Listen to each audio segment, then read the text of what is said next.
नमस्कार मित्रांनो, कसे आहात? ही पालेभाजी पाहिली आहे का? ही पालेभाजी पाहिली की मुलांचे लगेचच नाक मुरडायला चालू होतं.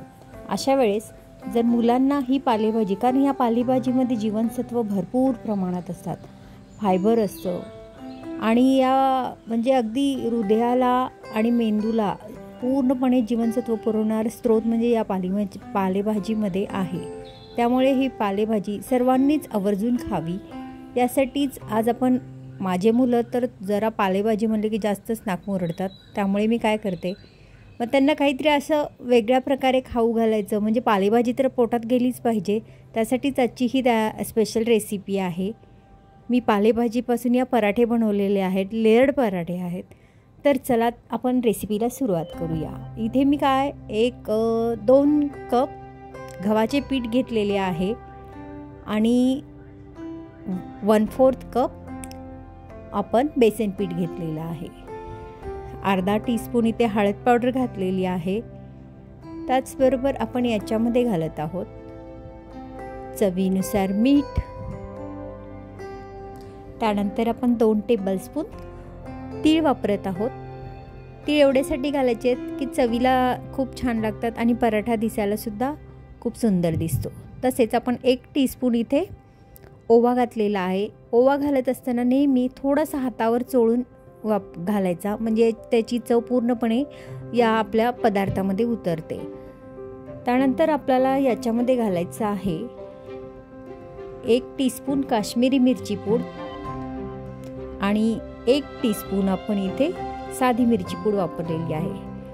थोडीशीच आपण मिरची पूड वापरलेली आहे, कारण आपण नंतर हिरवी मिरचीचं वाटण घालणार आहोत. तसेच 1/4 कप आपण याच्यामध्ये थोडंसं गरम करून मी तेल घातलेलं आहे.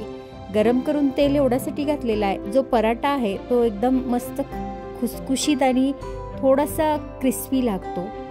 कारण आपण लेयर्ड पराठे करत असल्यामुळे या पराठ्यांना एक छान चव येते, एकदम खुसखुशीत तयार होतात.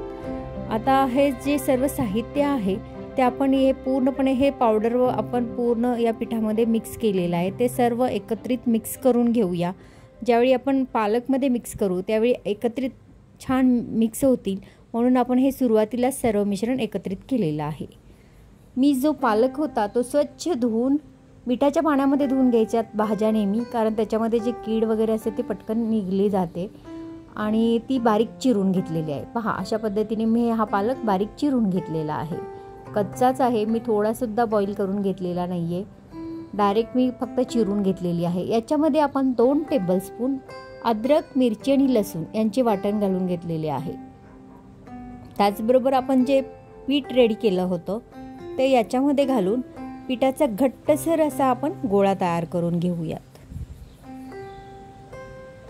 यामध्ये पाणी घालायची गरज नाही आहे, कारण ऑलरेडी आपण पालक धुवून घेतलेलाच होता आणि पालकच्या भाजीमध्ये त्याचं स्वतःचं एक पाणी सोडत राहतं. त्यामुळे या पराठ्यांमध्ये म्हणजे पीठ मळत असताना अजिबात तुम्हाला पाण्याचा वापर करायची गरज नाही.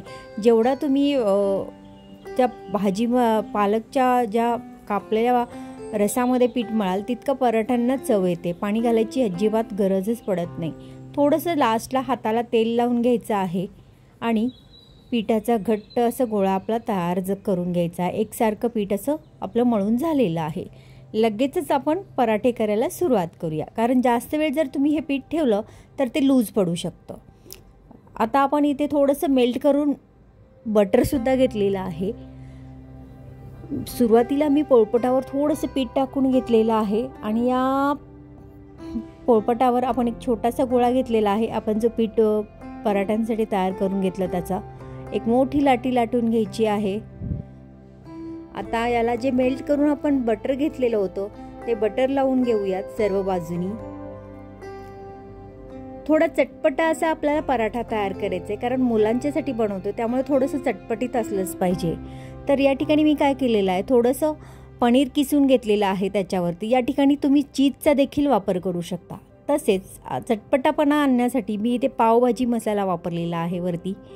आता अशा पद्धतीने आपण पनीर किसून झाल्यानंतर दोन्ही बाजूनी फोल्ड करून घ्यायचं आहे, त्याच्यावरती बटर लावायचं आहे, परत असे 2 फोल्ड करून घ्यायचे आहेत. अशा पद्धतीने हा चौकोनी आकाराचा गोळा आपण तयार करून घेतलेला आहे.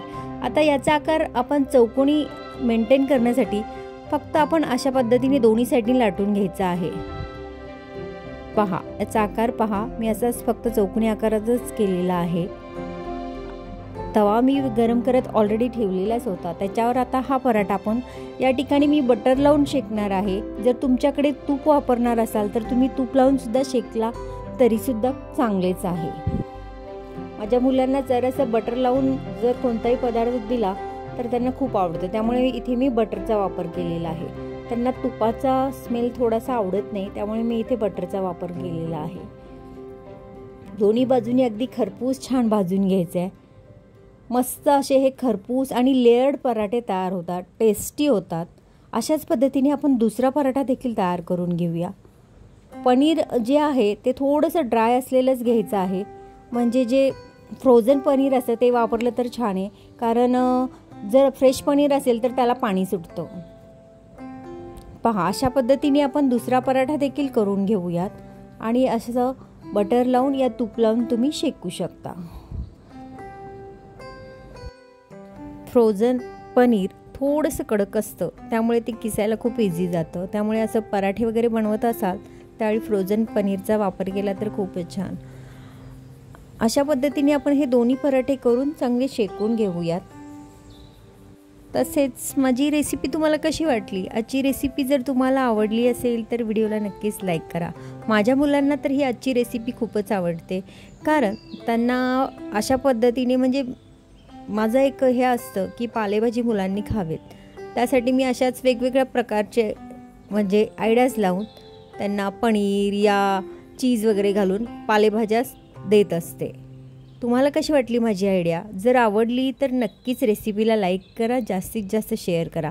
हा पराठा तुम्ही दह्यासोबत चटणीसोबत सर्व करा, खूपच टेस्टी लागतो। शिवाय लोणच्यासोबतही खूप छान लागतो। वरून थोडंसं चीज या पनीर किसून दिलं तरीसुद्धा खूपच छान।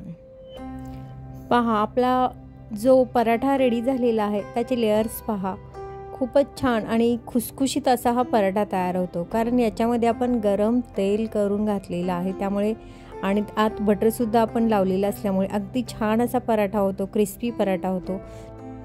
तुम्हीसुद्धा नक्की रेसिपी ट्राय करा आणि कशी झाली ते मला कमेंटद्वारे कळवायला विसरू नका। त्याचबरोबर आपण पुन्हा भेटूया अशाच एखाद्या नवीन रेसिपीसोबत। तोपर्यंत स्वस्त खा, मस्त राहा, नेहमीच आनंदी राहा। धन्यवाद।